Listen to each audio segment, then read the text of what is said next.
Welcome to the Green Room, your backstage pass to the world of surfing. I'm your host, surf MC and commentator Terry Tappa, diving into epic wins, crushing fails and wild stories with surfing's biggest names, as well as the legends working behind the scenes to keep that stoke alive. A big shout out to our sponsor for this episode, the Official Beer Co. with their new GC Lager. So wax up, paddle out and join us in the Green Room, where the surf chat never goes flat. G'day folks, welcome to the Green Room. New year, new head. Welcome back for 26 and it's our new series. But today's guest, the first time I met him, I was a frothing 13 or 14-year-old grommet a long time ago. And getting my contest singlet out of the ASAQ, that's Surfing Queensland now, caravan, where the man in charge was the man doing nearly everything, Robert Bushy Mitchell, in his element too. Now, this guy has dedicated his life to surfing. A kneeboarder best known from Caloundra on the Sunshine Coast, the home of the great Wind and Sea Board Rider or Surfboard Club. The man is also, I found out recently, double Surfing Queensland Life member, double Surfing Australia Life medal, and over half a century of service, I should say. He ran the Billabong Pro at Chopu back in the Dream Tour days and part of surfing, well, since ever I can remember. To me, he's a legend, a mentor, and an inspiration. Welcome to the Green Room, Robert Bushy Mitchell. How are you, Tappa? Great to be here, mate. It's quite a surprise and quite awe-inspiring to be seeing you again after all these years. It's been a while, fella.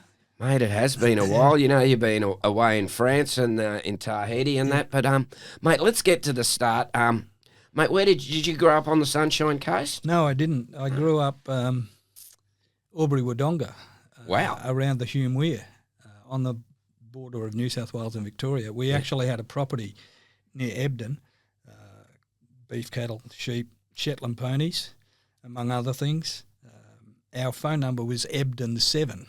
Ebden7? I never heard of that phone number. EBDEN. One side of the Hume Dam was basically Ebden, and we had contacts over the other side at Tangangabalanga. Say that in a hurry. But these names and towns still exist. Yeah. But as I say, our phone number was Ebden7. From memory, I think there was about between 12 to 15 homesteads around there, that area. Yeah. And everyone knew everything because of the operator on the switchboard, the old switchboard. Oh, yeah, so they can hear everything. There's every conversation. Yeah. And our mail came in a big duffel bag with a brass belt lockable and put into a milk churn down the front of the driveway when we lived in the big house up on the hill, the grandparents' house. And our mailbox address was PB49 Wodonga, PB meaning private bag. And the mail had come delivered and you had the key to the lock and it was put in, you walked down then over the cattle grate, grab it. So, yes, that's where I went and grew up. We had a farm. Went to school at Meta Junction School. It still exists, but is now a own homestead itself, converted from the school. As I say, we live near the Hume Dam, and some of our property was where the Hume Dam racetrack was. And my eldest sister Helen and I, when Jack Bravin actually raced there one day, we sat on our fence post because there was so... When I say fence post, gate post, one on each gate post. And it was strupping a car to get in. Oh, so you're charging them. Yeah. Ah. And, of course, not all the flippances went back to the racetrack. Of course. Got to take some tax there, mate. Yeah, it was a good childhood. It was great. I've got two sisters, two brothers. They're all still with us. Helen is married and lives down at Lennox Head. Sue lives in Innisvale. Peter lives in Miller on the tableland above Cairns, and Stuart, the youngest brother, lives in Mackay, and myself here on the Gold Coast. Yes. Yeah. Wow, and how did you find yourself to the Sunshine Coast from all of that, mate? Really good question. My grandparents were from Chiltern in Victoria, or Wangaratta area, and they actually, well, before that they were from Rose River up around where the Snowy Mountains hydro scheme was. Yeah. And they used to take holidays in Caloundra. And as kids, we'd go up and spend time in Caloundra. And that's how we got to know Caloundra. And I saw surfing for the first time at Moffat Beach. I said, one day I'll try that. Anyway, to cut a long story short, yeah, we used to go up there and spend, and they had a holiday home at Shelley Beach. on the other side of Moffat Headland, and we'd watch the trawlers come in, and we'd duck down to where they came in and got fresh produce, fresh fish and that from the day, go back to the place and cook it up. Yeah. Sounds pretty idyllic, mate. Yeah, it was idyllic. The big shock, as I was saying to Ziggy earlier, before we got started here, after being away for so long and coming back and seeing the changes everywhere, it's just it's phenomenal. It's does your head in, actually. Yeah, it certainly does, mate. And so did you move to the Sunshine Coast as a kid, or after we left the farm? Yeah, things didn't go well on the farm. We had to sell the farm, or my parents did. We moved to Sydney. I went to school at Barrenjoey High School on Northern Beaches, Avalon. I was one of the first intake of pupils at Barrenjoey High School, the first ever year. Lived there, finished schooling in Sydney, started an apprenticeship as a mechanic at Mona Vale at Arch Black Motors. Then we moved to Springwood, just south of Brisbane. Yeah. And I worked at Zapp's Holden at Mount Gravatt. And I used to ride a push bike from Springwood to Mount Gravatt and back every day, which... That's a decent ride, mate. Yeah. And there was no houses there back then. There's nothing. There's just everything. Yeah, it's just totally... And there's 4 lanes of highway, and it was great. And then Mum quickly got the impression it wasn't a good place, Springwood. And, we moved to Caloundra very quickly after moving to Springwood, and loved the Sunshine Coast. It was just so. You could go surfing and there was no one around. And how was it would have been the 70s or late 60s? That was the 70s, yeah. Oh, mate, would have been just amazing up there. It was crazy. Like northerlies would blow and you go to Kings or Kawana, or you drive up to Majimba and Pitter Street and all those places, and you pull up and there's no one in the water, and you go, I might go and surf that bank. Wow.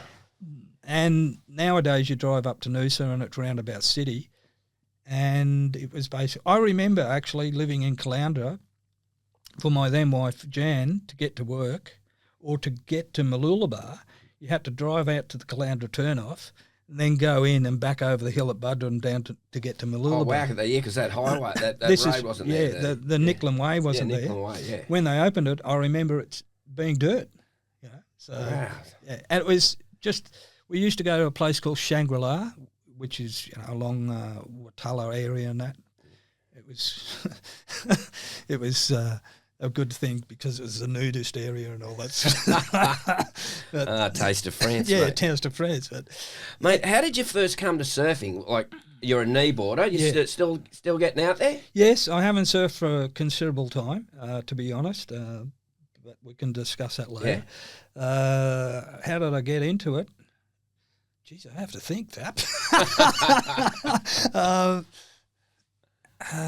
It'd be Simon Curlew, a mate I grew up with in Caloundra, Avalon. He was a kneeboarder, and he had a board shaped by Simon Rice, from memory. Anyway, Simon shaped us a board, or I bought a board off Simon, one of the two, and that's how I got in to surfing North Avalon, Little Avalon. Oh, great little waves those, aren't they? Whale Beach, Palm Beach, all those sort of things, yeah. You need a mortgage for a car park there now, mate. You need a mortgage here on the Gold Coast. For a car park, yeah, nearly that. And so then did you start your own business? Oh, actually, where'd you get Bushy from?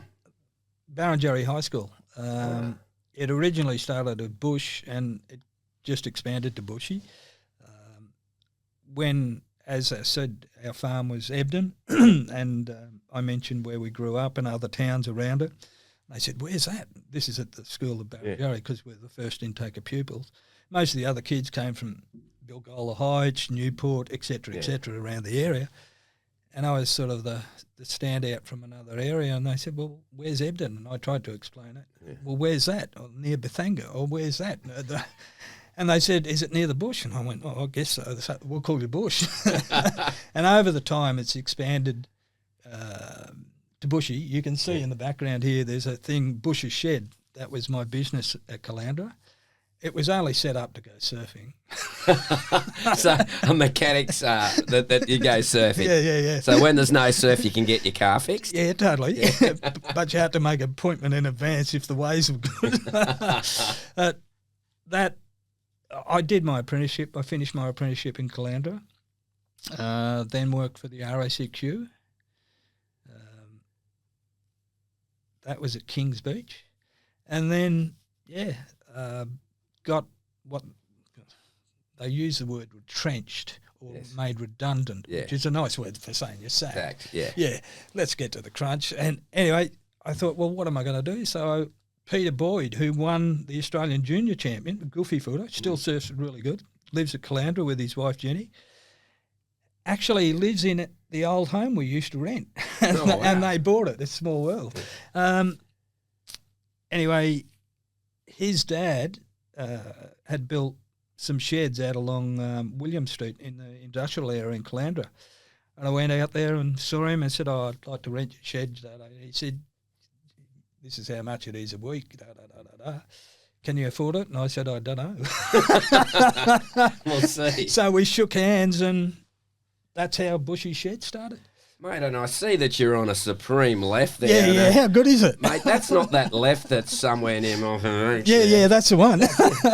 Mate, because I see the young blokes surf it now, but you were surfing that. When were you surfing that left? Oh, bloody 70s, yeah. You lose much bark on that thing? Yeah, like you can see a mark here on either side, that sums it up. Wow, because it's basically a slab. I see young. Totally, yeah. Young Cam, he's a bit of a master at it.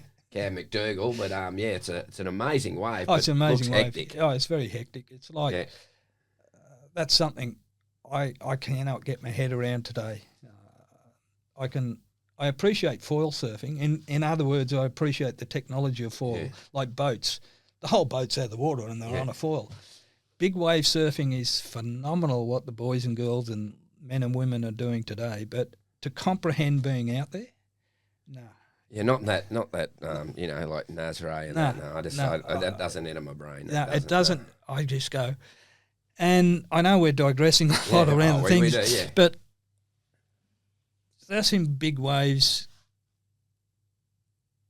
sort of got into me in Tahiti when they call it code red, which is a thing for you shouldn't be. Anyway, that's another story.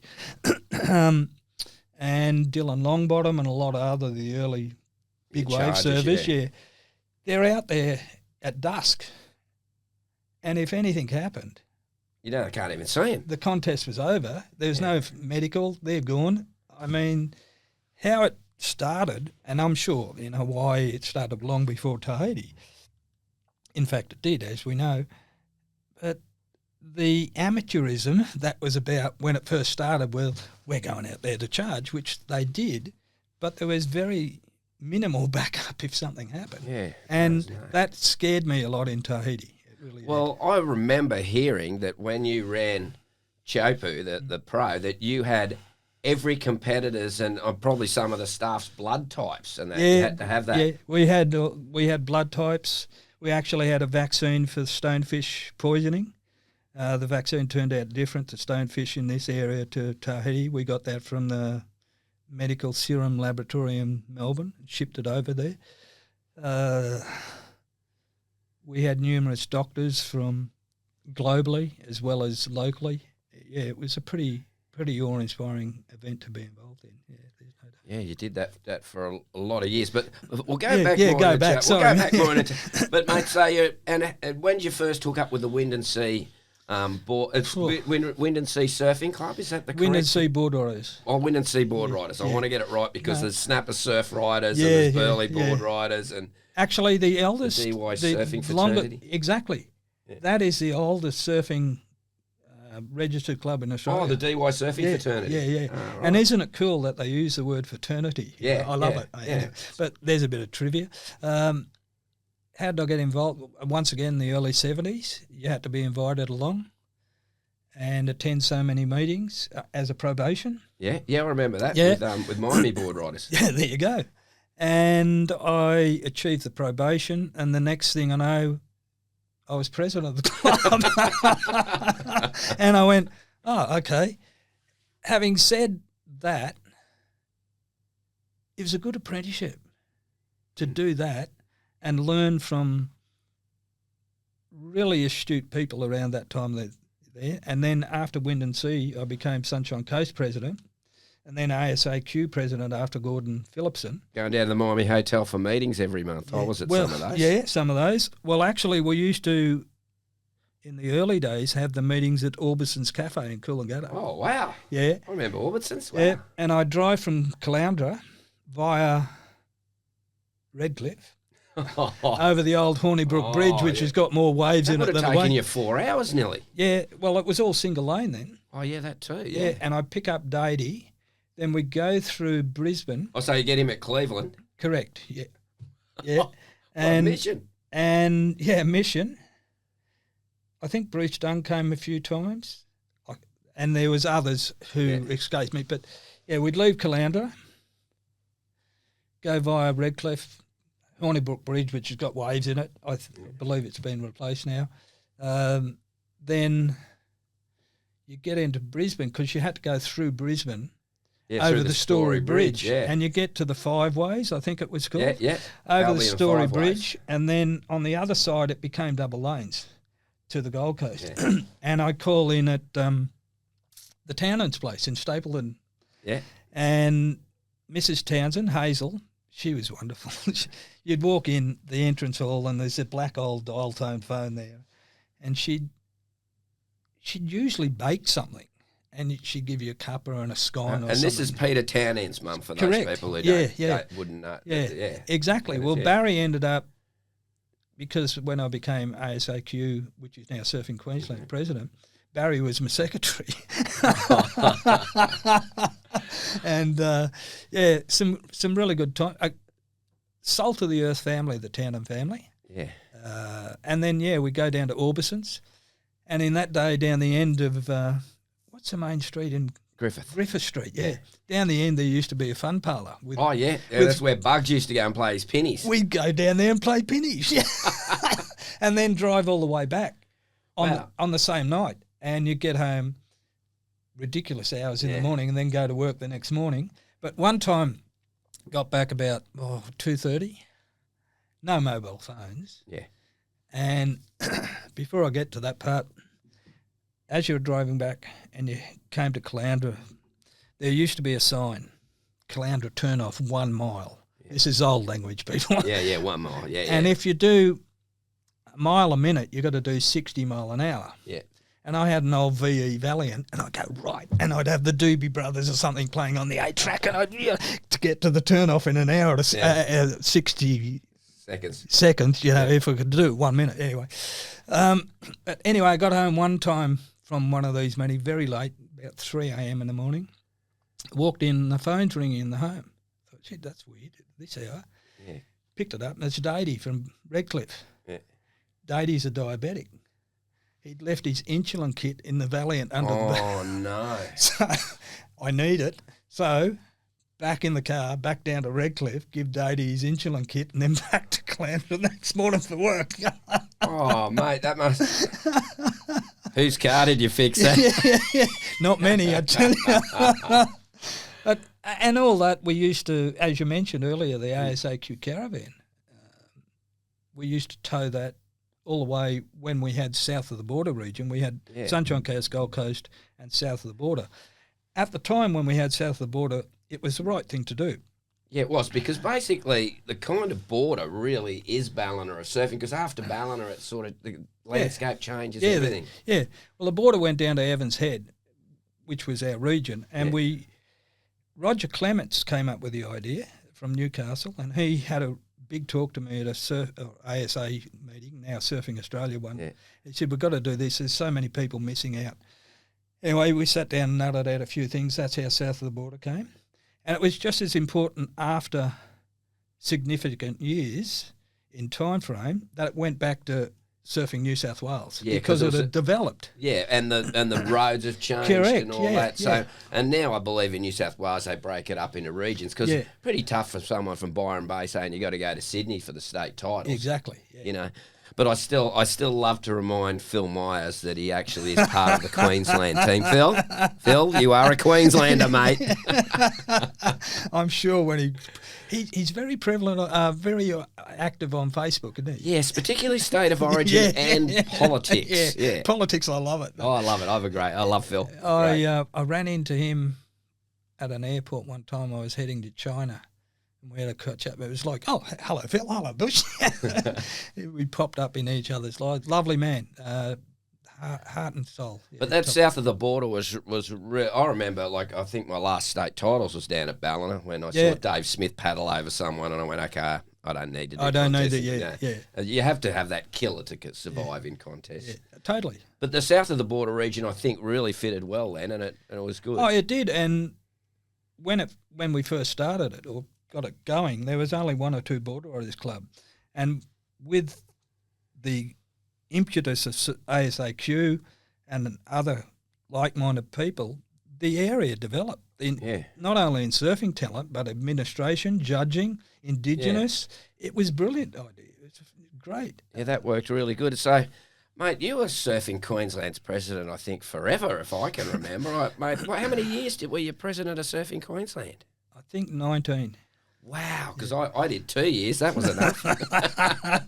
Yeah, it's at one stage, as we mentioned earlier, I was president of Wind and Sea Board Riders, president of Sunshine Coast Surfing Association, which is now defunct, or folded or collapsed, however you want to term it. And also I became ASAQ, or Surfing Queensland president, and I looked at myself and I said, well, something's got to go. Yeah.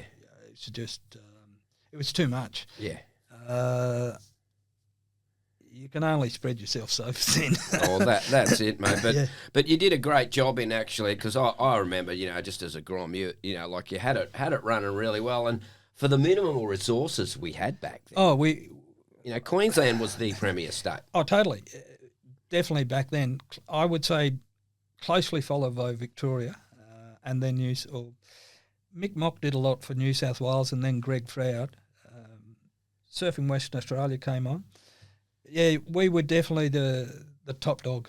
And, mate, who were the surfers that really impressed you back in the days, like the 70s, early 80s sort of, or who were your favourite surfers from your time in I knew you'd ask that question.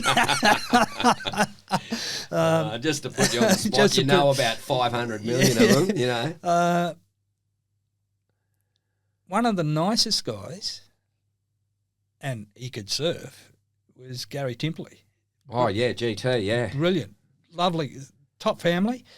Sunshine Coast, I'd say Lee Hamilton, definitely. Ian Dimmond. The Perry family encompasses the Pringle family, Fitzgerald, Elkertons, the list goes on, Jardines, all those type of people. There was two twin girls from Brisbane, the Henderson sisters, Gillian and Gillian, if my memory's right. They were excellent surfers. Simone Day from the Sunshine Coast. Look, there's a lot I've missed out there. Yeah. Then you get to the goal. Well, Brett Peacock. Brett, what a man. Oh, yeah. What a ripper. If you had to put someone in a trench with you, you'd pick him. Yeah. He just encompassed everything and did it with such tender, loving care. It was just a brilliant guy. Yeah. Got a lot of time for Brett. The Gold Coast,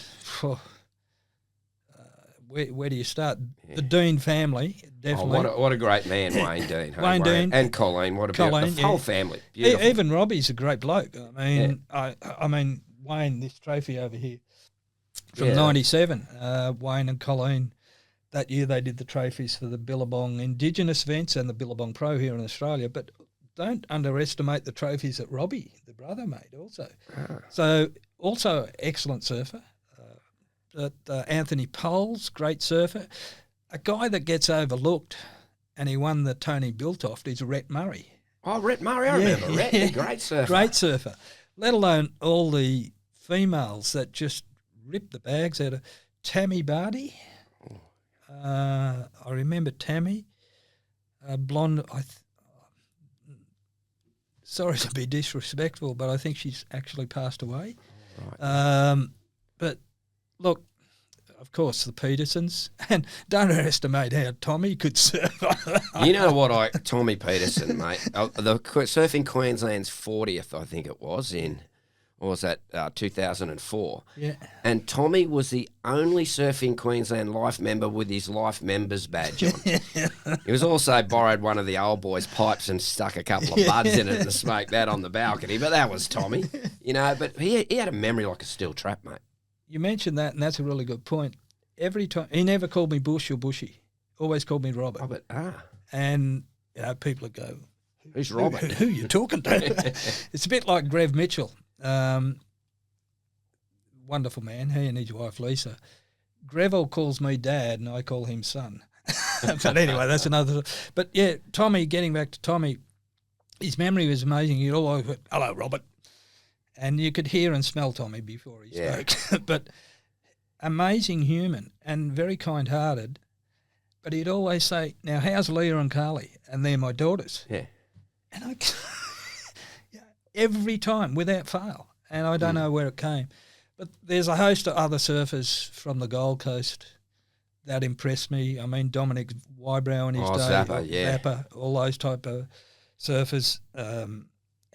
Even Ray Manakaris. Oh, I remember Ray, yeah. Ray's a great surfer. And one of the great gentlemen was Paul Poe Cross. Oh, Poe, yeah. God, he used to scare me when you'd see him on a wave. You're just this huge folk going, "Roar," and you go, "Whoa, I'm out of here." Just great. And then, you go down around south of the border, Craig Holly. I used to call Craig Holly 750 double pumper. And he'd go, "What do you mean?" I said, "Holly's carby, 750." So double barrel Double Holly. barrel. Back to the Gold Coast, of course, PT and all those type of, that era. That was the era I grew up in. Yeah. And it's, having said all that, and the surfers all around that area, let alone the great country that we live in, there's a new breed nowadays, and I haven't seen her surf other than on movies and so forth. Very impressed with Serena Kerr. I think she's... Sierra Kerr, yeah, she's really good. She's a great surfer. And you've got to doff your hat to the current world junior, Dane Henry. His surfing is amazing. And that Isla Huppets too. She's another burly She's another burly lass, I believe. Yeah, well, she's originally from Torquay, but she's been here 6 years, so that's enough. We'll tar that in. Yeah, we'll take her. Yeah. Look, Australia, I see there's something going to happen on the Gold Coast very shortly. That happens down around Snapper, the International Club Challenge, the Usher Cup or something. Yeah. How good's that? Yeah, that's great, mate. Yeah, I'm involved with that as usual. Oh, well, Bugs is right into that, and Jay Phillips as well. It's great to see them involved. Well, I mention that simply because without board riding clubs, the depth of Australian surfing wouldn't be what it is today. And it's so good to see that impetus has been picked to pieces, utilised by other clubs overseas to come here. I think that's a great event. And you know what? That's why Australia had such great success at surfing the Board Riders Club. Because I know when I was a little kid in Miami Board Riders, I learned a lot from the late great Dennis Callanan. Oh. And it's the same same from seeing what you do. I've learned a lot from you over the years and other people. But Board Riders Club is a training ground not only for surfers but for people who officiate. Yes, for everything. Everything. Yeah. As I said earlier, if it wasn't for Wind and Sea, that was my apprenticeship. Yeah. To move forward to be the next bit of the Sunshine Coast, with stepping stones. Now you go for an interview, so I'm led to believe, I could be wrong, which I am often, you have to have a degree in marketing or sports management. Yeah, to get into one of the things here, yeah. Like, just because you got that bit of paper, and no disrespect to those men and women that have got that bit of paper, have you been on the beach? Well, yeah. Well, see, I'm a bit of a classic there because I've done radio, television, print media. I've done everything, and I've got no journalism degree at all. Exactly. I just did it. Yeah. And I learnt by watching the likes of Eric Cowley, Eric Aberdeen, Gordon Phillipson, Barry Townend, Brian Austin, all those people before me, I watched. I learnt. And you cannot teach that at a university degree. No, because you need the people skills. Those people yeah. skills, it's something that it's inherent in some people. And people, I've been asked before why you were so good at what you did. And my simple answer is that I surrounded myself with good people that knew their jobs. Yeah. They made me look good. And if it wasn't for the likes of you, Adrian Dent, and many others earlier, that you could pick the eyes out of people you wanted to work with at an event. Yeah. For argument's sake, I'd take a different group of people offshore than I work with here. Yeah. Because I knew those people that you took offshore would fit into a different culture, different language, different foods. And it's a big thing when you travel overseas. Oh, it is, to accept all that sort of stuff.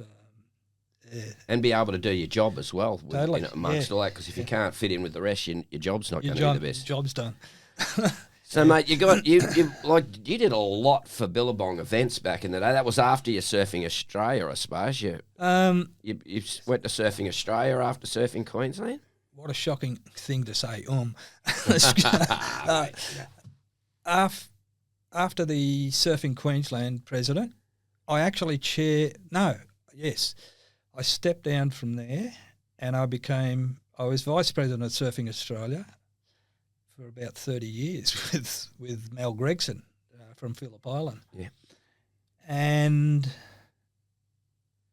I then became president after Rod Brooks. Actually, Rod Brooks is the longest serving Surfing Australia president. He's actually chairman of the Surf World now. Lovely bloke, Brooksy. Yeah. He worked for Quicksilver and Piping Hot in the day.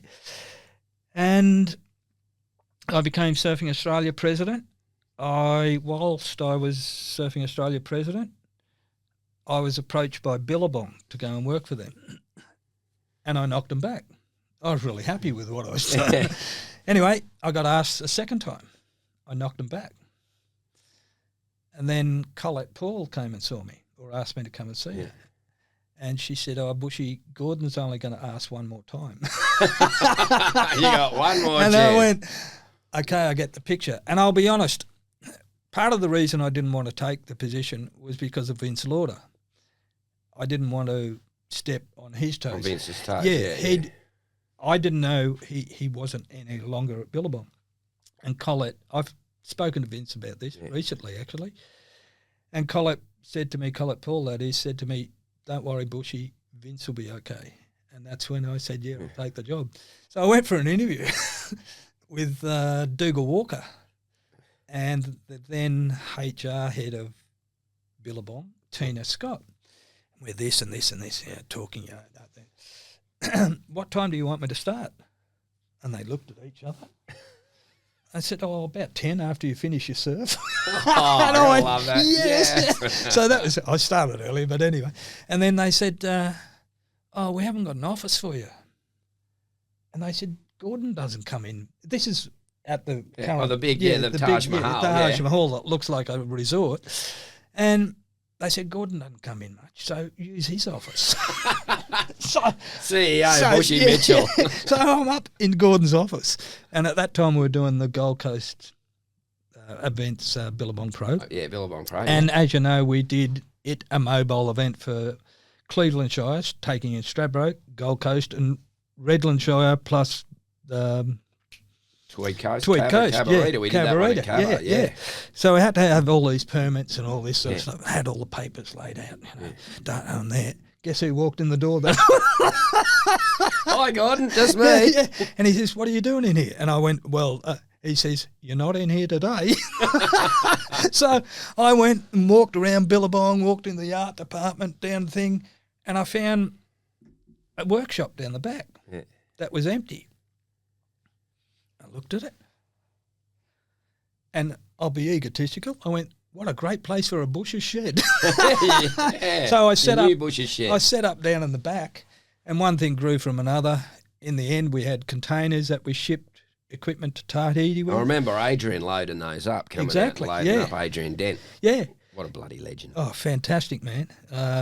You used to play at his home. Yeah, well, he jammed at Ados for years. I think for 5 or 6 years my guitars and that lived down there because every Thursday we'd go down there and make some noise and we sort of leave the room while we're in the room. I love it.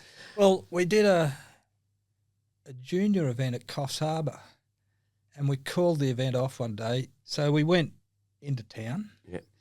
We came to I think it was some Vinnies, and out the front on the footpath they had a keyboard organ. Yeah.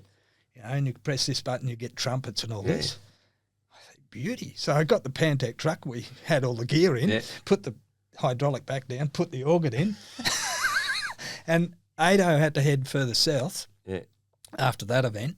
And I was going to meet him down there the week following. I went back to the Gold Coast because we had to change things in the truck and the bus. So I dropped the organ off at his place at Crabs Creek, and I put grateful organ donor sign. Well, my son actually got an organ in my jam room, and as I said, he's the organ donor in the family. Yeah, I love it. It's so good. But you mentioned Soundman. He's sadly missed. As I said, our car in France was a Renault Kangoo diesel, and one morning in the garage I went down, the number plate's with DA, and in France your surname's, like they'd say, Monsieur Tis, and then they put Terry. Yeah, TT would be mine. Yeah. So it was Dent, and his first name Adrian. Yeah. And I went, Adrian Dent. So we called our car Adrian. Oh, that's unreal. So actually the car I've got here, which is that red beast outside there, I call Adrian too. Adrian too. But mate, all those times at Billabong, that was the heyday of surfing. There was a lot of money in surfing. Like kids could make money out of being a pro junior. Oh, totally. I think they were a bit too spoilt in a way. Yeah, they were. There's a couple of good stories here. As you know, we had the Billabong bus. And I remember there was ratings, surfers, skateboarders, and snowboarders. Yeah, they all used to use the bus. And there was some, you could imagine the shenanigans of it. Oh God! But it was money for jam, that bus. Okay, it cost money to purchase. At the time, Phil Ward had the foresight to do it, and it was advertising wherever you went. Oh, yeah, the Billabong bus, wherever you went, and then it was promo. It was frothing, and I mean, you go into and we'd go for quickness down the shortest route, but coming back with Bushy, Rod White, the driver, and me in the Pantec truck, we'd take inland routes and go to little country towns, and where there'd be coffee and tea breaks for long drives, you know, and we'd stop there, and if you had kids on board, they were giving out posters and everything. Promo for nothing. Yeah. And it was bees to a honeypot. Kids had come out of the schoolyards. And so in the ratings though, mate, who played up the most? Was it who got the award? The snowboarders, skateboarders and surfers? Which group were the most notorious, you might say? Skateboarders. Skateboarders, the skaters. I know a couple still. I still stay in touch with them via social media. And look, they're all larrikins. Yeah. Doesn't matter whether you're a snowboarder or what. Yeah. Snowboarders, I found it more polite. Maybe they'd met too many Canadians. But yeah, the Billabong bus was brilliant. What we did with it, that era was, without being negative about it, money wasn't an object. No, it wasn't. No, because mate, I used to go to the thing like Globe used to look after his shoes. Yes. I used to get a cardboard box like this full of shoes from Globe. Yeah. And like there was I'll get it from my mum, my dad, my kids, everybody got shoes. Well, at the Billabong Pros here on the Gold Coast, when Globe sponsored it, and Kahlua, the milk drink, and Casio watches, people got watches, a bottle of Kahlua, pair of Globe shoes, some sunglasses, a polo shirt, 2 pairs of board shorts. This is if you worked at the event. Yeah, if you worked, you got a full outfit, and you needed more than a day's worth, so you got exactly. 2 or 3 days worth correct. of clothes. And then you outfitted the judges and that. Yeah. There's and sunnies. Yes. So, and there was no, what have you got in your box? Oh, it's the same as mine. That was the key. Everyone got the same. So there was no saying, your favouritism to that person or that. But there was good money in there for the kids too, particularly that Pro Junior. Some of those years, the Pro Junior at Burleigh Heads, that's some of the best surf I've ever seen at Burleigh Heads for a contest. You look at that era. Rasta. Zane Harrison. Yeah, Zane, yeah. Dean Morrison, Taj, Mick Lowe, Joel Parkinson, Mick Fanning. The list goes on, let alone the girls. Bo Emmerdham's sister, all those type of people. But the surfing was there. I remember Jamie Costaglis. Oh, yeah, Jamie. What a great surfer and musician now too, yeah. And good artist as well. One of the first Billabongs pros at Burleigh one day, I sat down and had a chat to him. I said, what do you think? And he, as you know, he said, he's bloody good surfer in his own right. Oh, he said, Bushy, I can't believe how fast they're going, and which they were. But coming from him, who is a good surfer, and then you look at today and they're faster. Well, that's what I noticed when I do the contest. When I do a QS, they're fast, but then you do the CT, because I just go for a surf before, and it's like another 10 miles an hour. I was talking to Liam O'Brien about it, and he said, everybody is like another level up. It's like car racing. You see the Commodore Utes or the Utes up at the Gold Coast, and they miss the wall by this far, but the pros miss it by this. Oh, I know. You know, they're within millimetres. It's just a different level. Top professional sportsmen and women are. And today, I mean, I remember Robbie Baines' interview one day after surfing Waimea. He came in and got pounded, and I need a cigarette. But now, today's entourage will turn up at the beach. Yeah. They'll be the surfer, whether it's a male or female. They'll have their coach. Yeah. They could have their family or husband or wife. They may have a baby these days. They've got a manager. They've got a masseuse. Yeah. There's a whole entourage where let's go down the pub and have a lunch. Well, mate, there is the reverse too now. Like the last Eddie that ran, Ross Clark-Jones, cut himself. Big cut. And he's standing there. I'm watching the footage, and he's getting sewn up. And I'm going, he's got the green whistle. No, he had a durry in his mouth. So that's still out there, but that's Ross, RCJ. Yeah. Well, I mean, you hark back to rugby league. You could remember Wally Lewis. Have durries at half time. Artie beats and meat pies. Yes. So the whole level of professional sport in surfing, particularly, has taken the impetus. I need a coach. I need to manage the way I eat. I need to manage the way I sleep. You look at, I dare say some of the surfers do it, but professional drivers in Formula One base sleeping hours on the next time difference to when they race and all this type of thing. It's amazing how in that short time of space it's changed so much. Well, mate, for you though, like I reckon once you had to do Chopu, well, what was that like? That would have been daunting when you first said, like, okay, we're going to surf this wave. We're taking the world's best surfers there, and you're the bloke that's got to make sure everyone's all right, everything goes. That must have been a bit of a daunting task, mate. I remember doing an interview on that, riding the Sharks back with Steve O'Farrell from Channel 10, and I said exactly that. This is the biggest event organisation I've been involved in, and I cried some days. There's no doubt, because it was overwhelming. Because there's a lot. There's so much. You go down to Snapper to do the event. Yeah, that'll start this year's season, I believe. Yeah, May. No, it's Bells' first. Okay, then Bells, WA, then Snapper. Okay, so we're at Snapper or Bells. Yeah. Basically, you're in a compound. Yeah. And that compound. In that compound, you've got your commentators, your judges, your catering, etc. You got security, keeping everybody out. You've got medical. You've got things that are controlled. You've even, in this day and age, in some events, got plumbers and electricians. On call. On call. Yeah. In Teopu, no. The area we took in was a 6-kilometre circle. And even when you're out on the tower, Woody Security, he had a booster station or a box for the walkie-talkies because the signal wouldn't go far. Yeah. Wow. So not only do you have the construction of the tower out in the lagoon, which is now been built out of aluminium, which is amazing in itself. Yeah. We built the tower.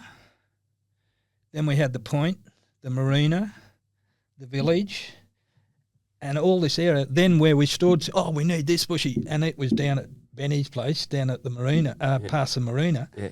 And then sometimes, we need this, and you'd shoot into Taravo for the Kenkairi.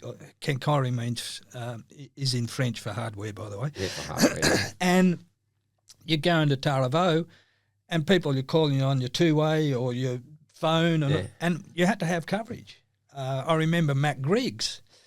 One day the contest was called off. This is when he was with Rip Curl. Yeah. Anyway, Bushy, the boat's sinking.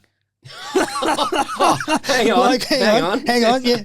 Well, I was on the way to Taravo, and I said, well, where are you? Oh, we're at Big Pass. I said, well, you got things, bail it out. But it's sinking too fast. So I said, well, surfboards float. Mate, I know Adrian used to go, I think, something like 6 weeks out. How long did you have to get there before to make sure? I went 2 months in advance. 2 months in advance, then what, about a month? A month there and another month to pack it all up. Wow. It was, and not only that, you have 3 months of your life, basically. Basically, each year, yeah. Wow.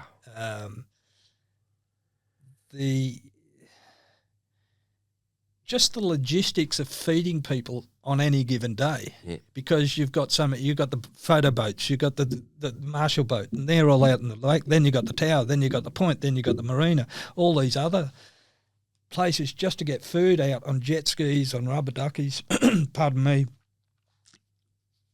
was just a logistic nightmare.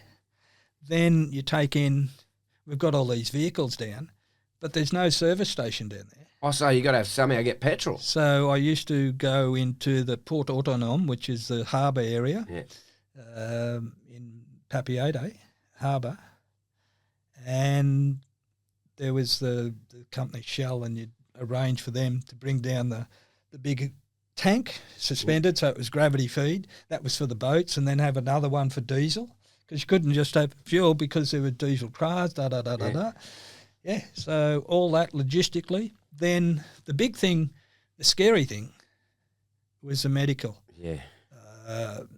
You're a long way away, and in those early days, there was only one medical helicopter available in Tahiti. One for the whole of Tahiti? For the whole, French Polynesia. Wow. And it could have been, for example, over at Moorea, and if you had to call it, you had to rely on normal vehicle transport. And to evacuate someone from Teopu by normal vehicle transport to get back to, say, the hospital, they don't pronounce H in French, hospital, meaning hospital Tony, which is now the new hospital, would take, I'd say, about an hour from Teopu. And with someone in a critical condition, that's Well, that's I actually drove, I can't remember if it was CJ or the other one, Hobgood, one of the two twins. CJ or Damien. Yeah. And he was out surfing after Brent. Anyway, he dislocated his shoulder really bad, cut himself up. And I drove him up to the hospital, put a mattress in the back, strapped him down, got to the hospital, and there's you're on the wrong other side of the road driving, and I got there and I just drove through the wrong side of the entrance. And the big Tahitians come out, arrête, meaning stop. Anyway, he saw the condition of him, and I can't remember which one it was, but they checked him out, or he checked himself out, get export advice back in America. Yeah. But just the medical, the food, let alone the amount of boats you had to have. I think it was 3 camera boats back then. Even organising it so they don't run into each other. Totally. And everything. Yeah. And then we put in a buoy or a buoy system. Fritz, one of the chaps we used to stay with, he and his wife Emma, wonderful people. And we stayed, most of the work crew, down with them, which was a fair distance from the point, for the simple reason to get them away from, oh, you're still here, can you do this? Oh, yeah. They knew that there was method in the madness there. Anyway, Fritz helped put in the blocks for the buoy line or the bow line for the boats. Big chain, and we got the chain from the Navy and other sources up in Papeete. And they, off the barge, Lane Ryu's dad, the blue barge, the big concrete box, we'd drop him in with a parachute on it. And they'd drop down and the parachute in the water, and they'd move him into position. Oh, wow. And we put the chain through him. And it was about, I think, 30 or 40 metres down. people say, and some of the comments, 30 foot, that's nothing. I go, yeah, but that's 30 or 40 metres up also. Yeah. They don't, it's like, we drove into the beach today, it's only 10 k's in. Yeah. But people forget you got to come 10 k's Yeah, out. So just to put that buoy line in place with the assistance from the Federation, or the Tahitian Surfing Federation, and Pascal and Philip Klima, and an ex-Navy diver, was just a massive boost to for the safety. We could keep spectators behind it and have the camera boats. So you're right, what you were asking about positioning the camera boats, how they're not bumping in. There were times when the swell got up, it was mayhem in the lineup, boats smashing into one another. I know some doctors that shan't be named, sorry fellas, that one day the swell came up and they said, we're going for a surf. And I said, okay, just when you tie off, leave enough so when the wave comes, they tied off too short and what happened? Boom, underneath, down the bottom. Yes, and she was gone. It was gone. And you have to understand, Tahitians, they know the water.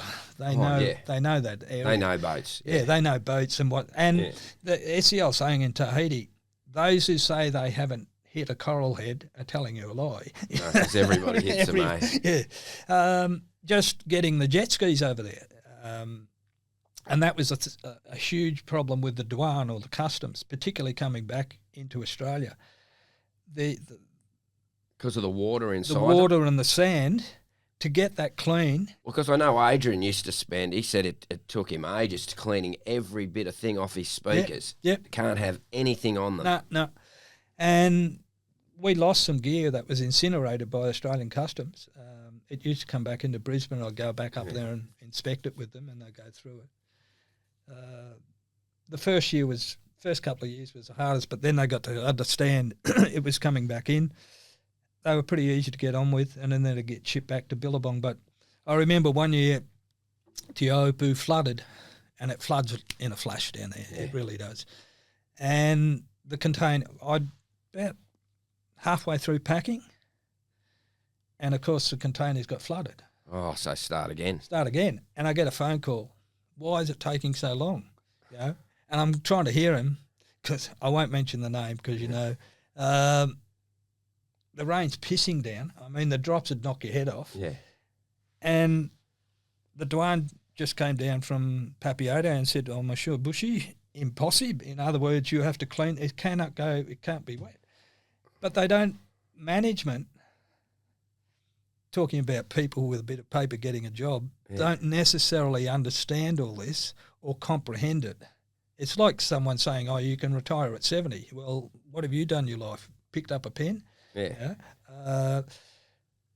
To get all that dry and clean again to the like of acceptance for the douane in Papiato was a massive undertaking. It added weeks to the thing. So, wow. So there's a lot more to it than people realise, just showing up. Yeah, you just don't realise it. We did a documentary, I think with Channel 9 here on the Gold Coast, about, as I said, when Gordon that day said, well, you're not working in this office today, mate. Yeah. And I went there in the back and I found this vacant workshop. We set up racks in there for all the contest gear, the pop-up, you name it, generators, skis, the whole bit, the outside, of course. Because Billabong had so many events back in those days. You wouldn't have stopped. We didn't. And I know we're changing a direction somewhat, but that's a good point you mentioned also. You used to take days in lieu. Oh, yeah.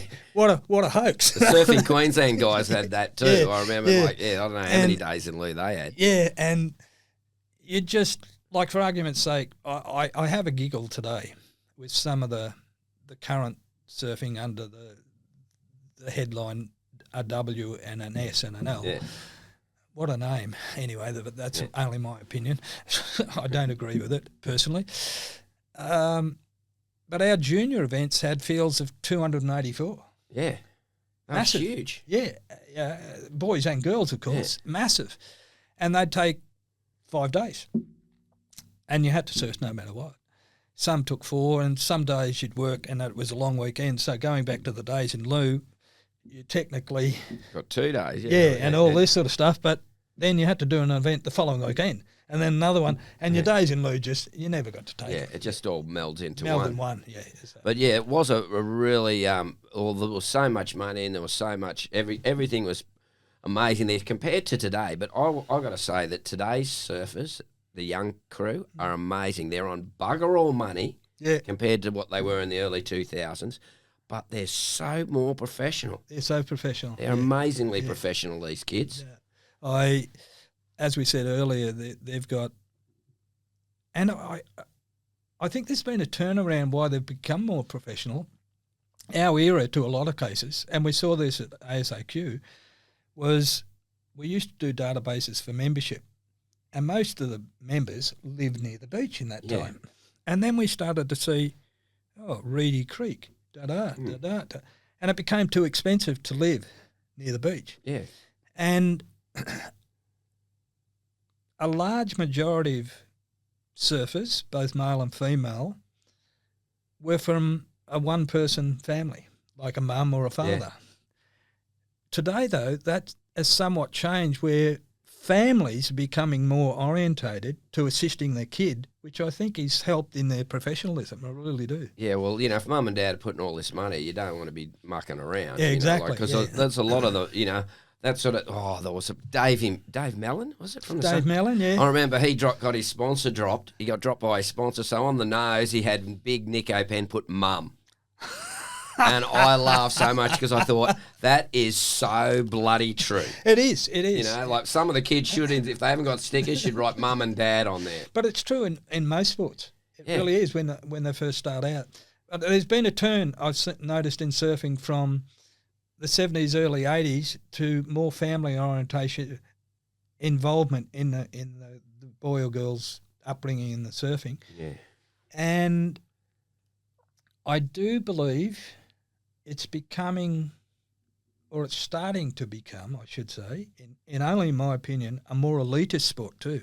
I'm a bit concerned about that. Yeah, because it's you kind of got to have money to be able to do some things like the they've got the junior ratings now with Surfing Australia. So kids are going to get the Taj small fries over in WA, and then they've got the comps all around Australia, so they can get those ratings. And like, mate, I do a bit of travelling, but going to WA, you take the kid, mum or dad, even that's a fair bit of coin to part with. It's a fair bit of coin. And the biggest thing, no matter where you travel in the world, whether you're just getting around yourself, the biggest thing, if you want to stay somewhere, is the price of accommodation these days. It's outrageous.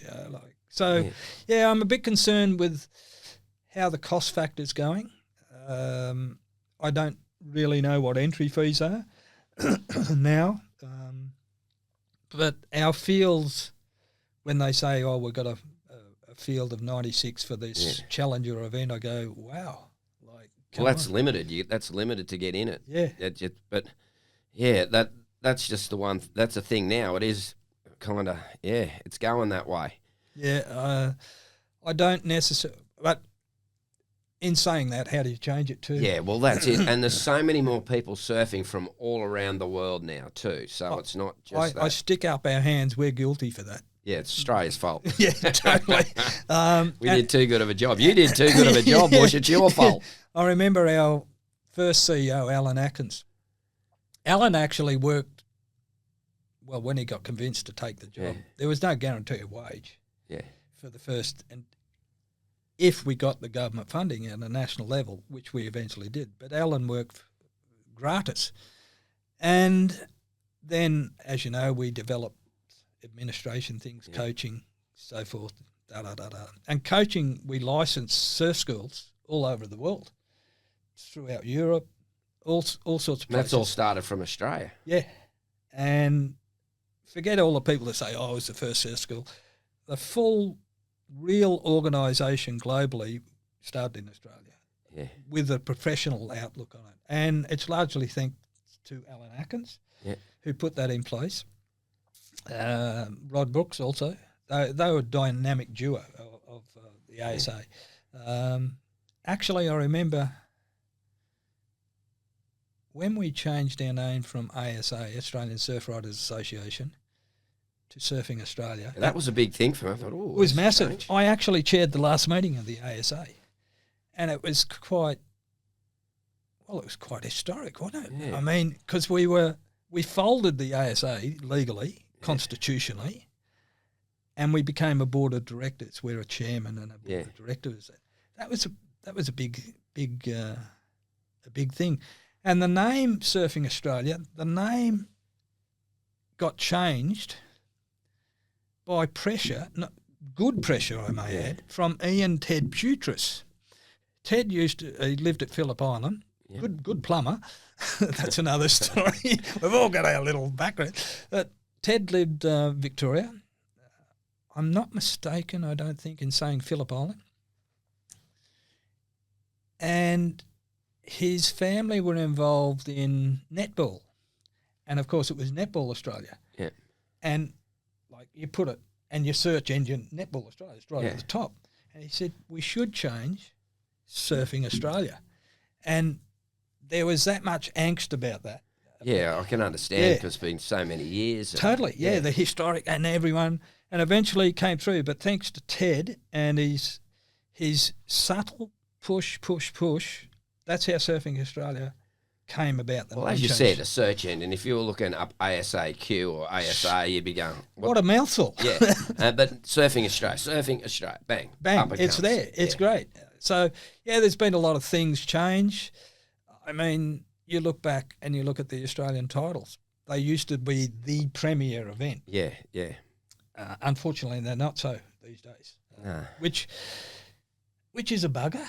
Yeah, I think there needs to be more carrots for them to go in it because a lot of these guys, the big thing is like to make the Challenger and then the CT. Yeah. Needs to be some sort of carrot, I think, yes. to make that title worthwhile for both men and women there.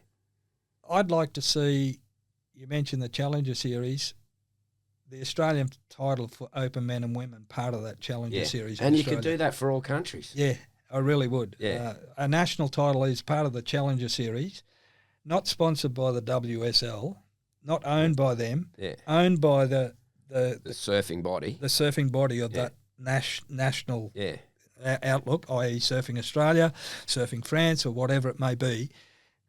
But under the auspices of WSL, I should say, for the Challenger Series and point share. And you've got a good point there. That may work for the Carrots. Because I know back in the day when in Surfing Queensland when we had the QCC. QC, yes. That was the actual big bait was a spot in a wild card to the trials. Yeah. And we used to have huge fields because everybody wanted that spot. Everybody in the wanted trials. that spot. Yeah, if the Queensland champion got the spot. That's right. Yeah. It's a good thing. Look, I haven't got a magic wand, Tap. Yeah, no. And I won't have. Having said that, I'd like to have. Yes, it's been pretty cool to see how surfing's gone and progressed. I'm blown away with Surfing Australia that it now employs at least 50 people. Yeah. Considering it, when it was more volunteer or thing? We were all volunteers. I remember when we had the ASAQ, and Bushy shed, my accountant, Ron Rowe, big man. My dog hated him. Anyway, he came in and the first thing he said, Bushy, we've got to discuss putting your labour rate up. And I went, oh, yeah. And then, I kid you not, it was $12 an hour. For mechanic? Mechanic, yeah. And he said, I think you should put it to 15. Anyway, which we did. But he said, I'd like to query you about this withdrawal from your account into this bank account. And I went, oh, yeah. And I looked. And it's when we employed Steve Borg and had the office up at Mooloolaba and we're starting to come on and had to pay superannuation and tax and all that. And I went, oh. I said, that's money from Bush's shed to keep Surfing Queensland going. So you actually put your own money in to keep Surfing Queensland? A number of us did, not only from Queensland, a number of the other state branches. And and nor should they. I don't expect any of the staff members to do today. Yeah, no. And nor should they, because it's become that professional. But yes, there's a lot of times people put hands in their own pockets to keep things going. That's pretty cool. Yeah. Well, mate, you end up living in Tahiti for a while? Yes, I did. I moved to Tahiti, de Mille Trace, 2013. Married Mary Paul. We got married in Faha. Mary Paul was a scientist. She passed away 4 years ago, December last year. Yeah. Actually, her mum passed away the day before her. Oh, God. That was heavy. I honestly believe her mum, even though I wanted Mary Paul to tell her mum, but she didn't want to, that she was crook. And I believe her mum knew and wanted to pass before her daughter did. That's my opinion. Wow. But yes, lived in Tahiti. Beautiful. How was that living in Tahiti, mate? Like, 'cause I know there's going to the event, Yeah. and there's running the event. That's a total different world to living there. That's a brilliant question. You may go on a holiday tomorrow. Yeah. Let's say you go to Turkey. I'm going 2 weeks to Turkey. Arrive in Turkey, I'm here for 2 weeks. I'm home. Yeah. You know it's a holiday. Yeah. It's a big difference. Massive, extraordinarily massive difference to arrive in a place and know you're not coming home. Yeah. That took a lot of getting used to. Having said that, if you don't assimilate when you move to a country into the culture, the food, the language, just the daily life, you're stupid. Yeah. You shouldn't be there. Yeah. And if that's your case, get out of there. How did you find that adjusting to the French culture, really? French culture, yeah. Well, there's a lot of people that only still speak Tahitian in Tahiti. Oh, that's good. Yeah. That's good. Actually, Tahitian. So you had to basically have three languages. Yeah.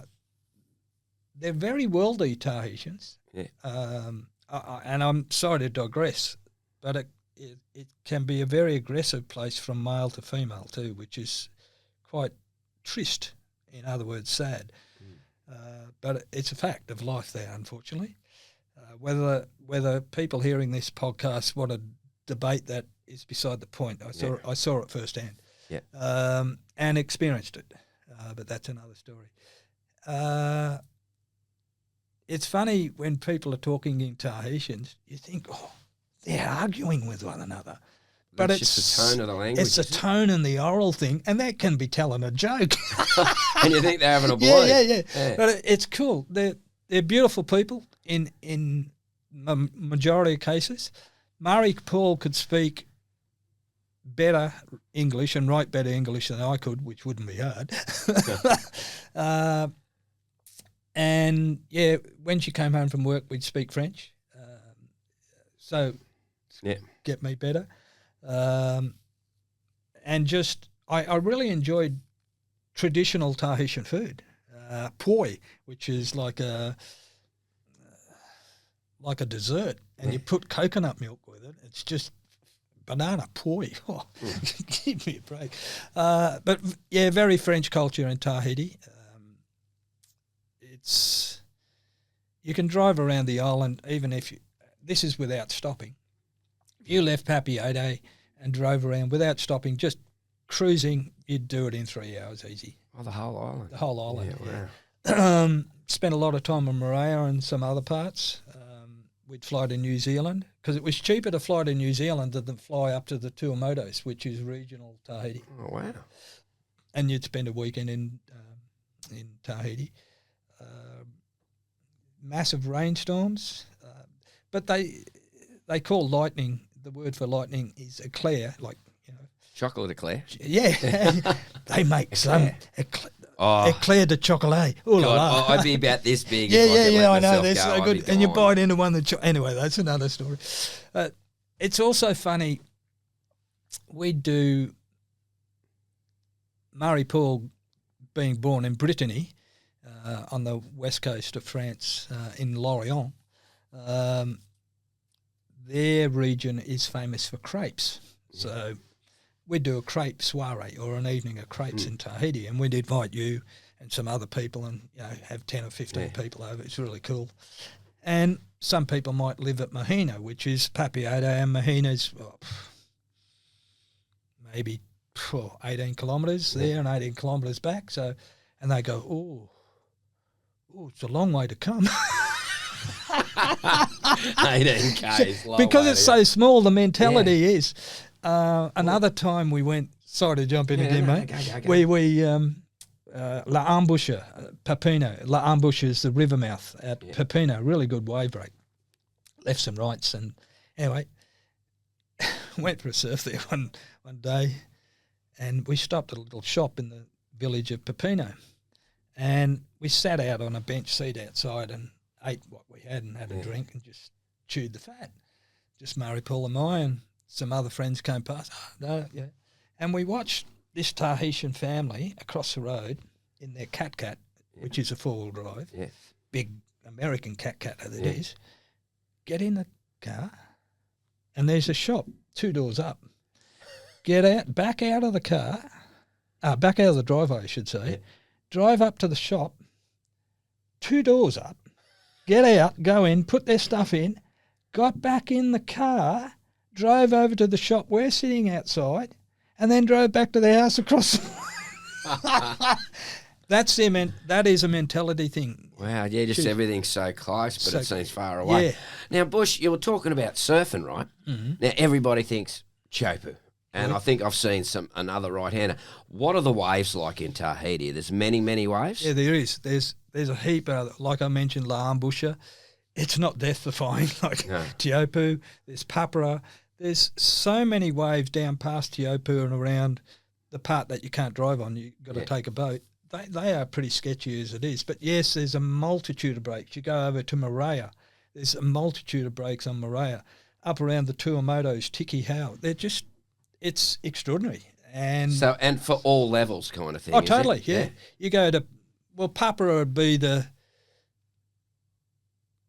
a real entry level. Yeah. It can get some good waves. There's no doubt, like anywhere. Yeah. Or most places, instead of saying anywhere. Papara, I would say. And yet I can't remember the name, and it's escaping me. But you go further down the island on the east, what they call the east side, after Papino, and there's another river mouth, Blast, if I can remember the name. And you drive that little bit extra, and there was no one. And there's just this little left running from. Oh, wow. And you just park. Don't park under coconut trees. No, don't, no. Yeah. You look up before you park. I'll move the car. Yeah, otherwise you have big dents in your car got when you go back, Or the windscreen's smashed in. There's heaps of ways, mate. Like, I had no trouble getting waves. Like, I remember Deanie saying to me, so you're going to live in Tahiti? And I said, yeah. And he said, so what are you going to do? I said, take Mary Paul to work and go surfing. That's not a bad little lifestyle, It was mate. a pretty good lifestyle. We ended up looking after boats. When I say boats, not super craft, boats up to 60 foot in the old language long, both catamaran and monohull motor vessels. And they may be Canadians, Americans, Turkish, French, and they moor up in Papeete. And they said, we're going home for a month or two. Is there anyone to look after our boat? And we'd do that. Get paid for that. Get paid for that. And some people would say, all we want you to do is go down and check the lines daily. Yeah. And that's not rubbing on the wharf or anything. Some people would say, we want you to start the generator or run the motors. Yeah. It's all different. It was easy. I loved it. It was, an ideal lifestyle. Walked a lot in Tahiti. Yeah. Walked heaps. Didn't hop in your car and drive. Actually, Mary Paul could walk to work quicker than what I could drive her. Wow. That's the traffic. When you mention Teopu, as the crow, or even forgetting the crow flying, Papeete to Teopu, 68, 72 kilometre area. Yeah. And our Andy Irons, bless his soul, holds the record for the drive. I can imagine, yeah.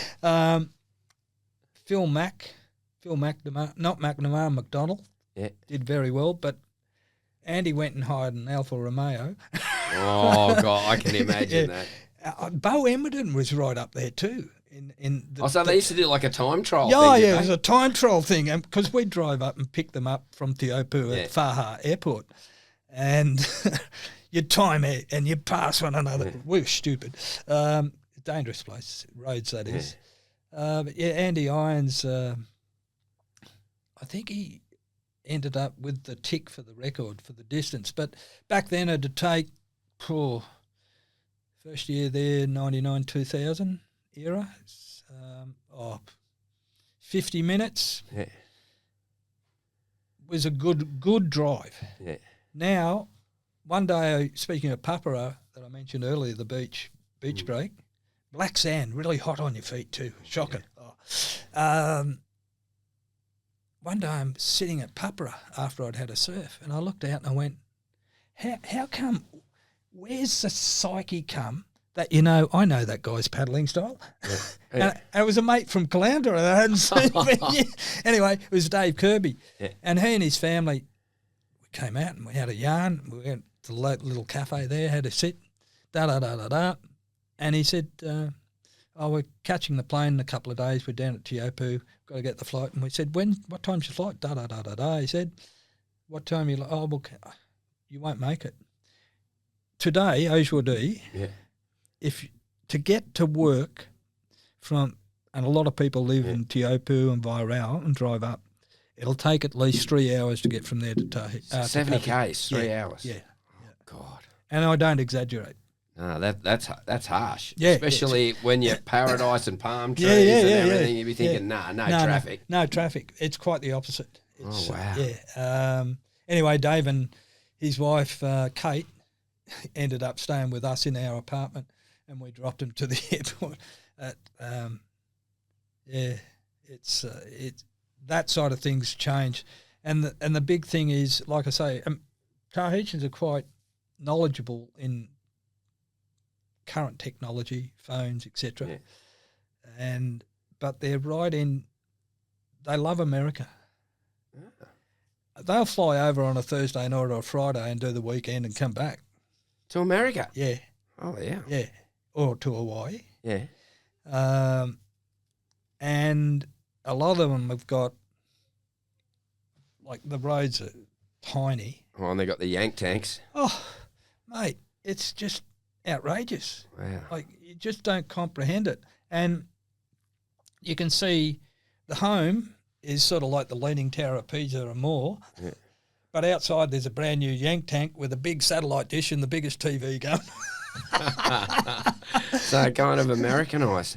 Mate, so now, Bush, you're back here. What are you doing now? You just retired? Apparently I'm retired. You're retired? Yes. How can you ever be retired? You're always doing something. Yeah, I'm doing something. I've actually... It's pretty cool pottering. Pottering? Pottering. And our home was rented for the time we were away. Yeah. And what a scandalous thing when the lass handed the keys over after it being rented, and they gave an appraisal price. What a disgrace the prices are for homes here on the Gold Coast. Like, give me a break. What about your generation of kids coming through? Yeah, I know. It's disgusting. Like, how can a home that you bought for under 300,000 be worth over $1.3 million now? Yeah, I know. So someone gave me a price on my place, and I went, I wouldn't buy it for that. But, but people do. Yeah. Well, I was talking to Ziggy before, and he mentioned the apartment they got, and it spent $700,000. Like our first home on Caloundra cost us $37,000. Well, mine cost 70 at Burley, $70,000 at Burley, and I thought, I'm so far away from the beach, and now that's like beachside. That's what Warren Young said to me once. Warren, he goes, said, I'm out at Burley Waters, mate. I'm a bit further west, and he goes, don't worry, Terry, anywhere east of Nerang is beachside now. It's that sort of thing. Once again, we digress in the conversation, but even I was thinking of coming back here. I stopped in Tahiti to have a look. Yeah. I thought about living there. A lot of connection, a lot of friends. Yeah. Oh, yeah, you would have. Yeah. A lot of really good friends in Tahiti. I got to be blunt, which I normally am. Yeah. I wouldn't live in Tahiti today. No. It's gone downhill. Yeah, it's depressing that you can be at the President's, or where they have the House of the Parliament, and 50 metres outside there's people living in cardboard cartons. There's social security, but not like how fortunate we are in this country that if you haven't got work, you can get money to live. And and Tahiti, in my opinion, I went, wow, it's become dirty. I won't mention the names, but a couple of other people that went over there for the event last year stayed for an extra couple of days, and they stayed in Papeete. And I caught up with them not long after I got back, and they said, oh, what'd you think of Tahiti? And I said that, and they said, yeah, we were glad to leave. And then what's the scourge of drugs, I suppose, the ice and all that sort of crap? No. Massive problem. Ouch. Massive problem. I mean, just recently they apprehended a boat with millions of dollars of drugs coming into the upper islands of French Polynesia. Airline pilots from Air Tahiti, the big airline, have tried to import stuff. Wow. Cool. I mean, here's a classic one. This is a simplistic thing. Yeah. As I say, Marie Pollard walked to work. Yeah. She worked at the Institut Louise Maladi, which is the biggest medical laboratory in French Polynesia. Scientific background. Anyway, she came home one night or afternoon, and she just said, "You're not going to believe this." She walked down the hill, and there's a big Gauguin school. Yeah. And pull me up if we're running out of time. No, and anyway, Gauguin school. Anyway, 2 doors up from the Gauguin school, there's like a farm gate, a metal gate with mesh on it. And the sign on the gate, and I'll translate basic English, I won't say it in French, it basically said, please respect the hours to collect your drugs and bring the right money. Wow, really? Just on the thing? Kid you not. Anyway. Wow. And I went down, I walked down with the neck, and there it is. Anyway, 2 days later, there's La Dépêche. It's a local newspaper there. Yeah. It doesn't exist in print form. I think it's in digital format. Yeah. Yeah. Anyway, or the other one is Tahiti Info. It's the most current nowadays. Yeah. Anyway, a couple of days later, there's a paper on the La Dépêche with a photo of the gate with this sign, and the people that got caught said, "We don't know how they knew we would." Just a sign out. I'm sorry. But the sign's like this on the gate. You're like, respect the hours and bring the right money. Well, I hope that doesn't happen here on the Gold Coast, Bush. No, I hope it doesn't. But look, massive, I'll be blunt again, huge problem with ice in Tahiti. Yeah. And it's in your face. Here, I dare say, there's a big problem here with drugs. Yeah. But because Tahiti is so insular and small, you see it. Yeah. Whereas we're quite expansive in our region, even the Gold Coast. Yeah. There'd be a problem. But you don't see it because it's so spread out. Whereas in Tahiti, you saw it in your face daily, let alone marijuana and the crops that's just like Bora Bora. They call it the capital touristic. There's more drugs grown in Bora Bora in Adelaide.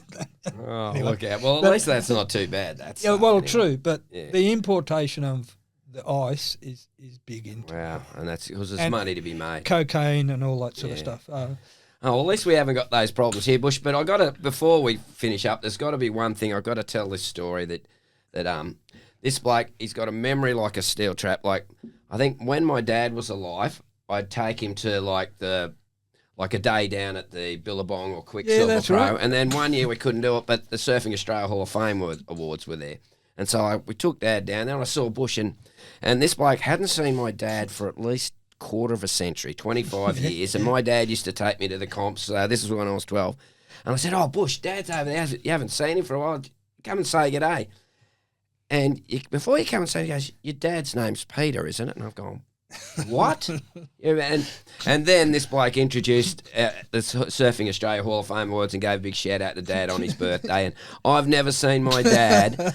He was so pumped up and that proud. And I got to thank you for that, mate. But I still was amazed that after 25 years, you remembered my dad's first name when there was, how many kids that you've seen over all those years? Yeah. Oh, like I said at the Burley evening the other night, there were kids coming up to me going, "Oh, Bushy." I had no idea who they are because now they've got their own families and they're 30 and 40 years old. It's a beautiful thing with great. What we do, we've done, like me as commentating and doing stuff and you as administrating everything else. It's like when you get older and you realise all those lives you've kind of been part of. It's pretty cool, isn't it? Yeah, it is. And it's a really satisfying thing for me, and I'm sure it is for you too. Oh, totally. I look back, I got to mention this bloke. Yeah. And after Murray Paul passed away, if it hadn't been for Paul Sargent, I would have been in a big hole. Good man. Got me out of a lot of troubles. I'll just leave that there.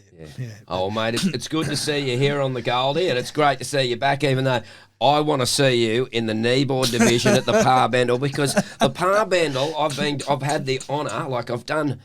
I think Margaret River's the only major contest I haven't commentated, but when I got to commentate the Par, it was like, tick. There's another, because that's one of the most major but they still have a kneeboard division, and it's bloody strong. It's strong, yeah. That Slater bloke wins it all the time, not Kelly. Actually, Gary Slater, who you mentioned, after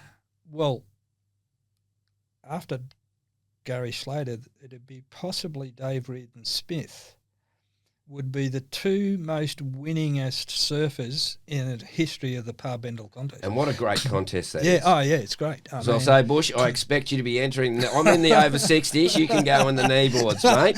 I reckon we'll get you back out there. My last win was 2003 Australian champion. That's a while ago. That's pretty bloody good, mate. You're no spring chicken then either. Yeah, that's what now, 23 years ago. That's awesome. Hey, well, Bush, I tell you what, mate, it has been a pleasure catching up with you and to get you here on the green room, Tappa, mate. Amazing. Always a pleasure, mate. Mate, gentlemen, always. And this is one thing this bloke used to do at every contest. We'd finish and go and shake everybody's hand. Everybody's hand. And say thanks for the day. Yeah. Mate, well done. Thank you, Bushy. Love you, buddy. Thanks for the day, Tappa. Too good, son. Catch you in the waves. Thanks for tuning into the green room. Hey, folks, would you like to get your name in the Green Room podcast? Well, we are looking for sponsors, so if you want to get a sponsorship, check it out at Podfire. Lots of people can hear about your product on one of the best podcasts around the Green Room, so check it out, Podfire. Thanks for tuning into the Green Room. A big thank you to our guests for sharing their stories and insights, and Podfire for bringing this podcast to life. Don't forget to subscribe, like, leave a review, and share the Green Room with your friends. We'll catch you next time for more conversations with the legends of surf and beyond. Until then, catch you in the waves.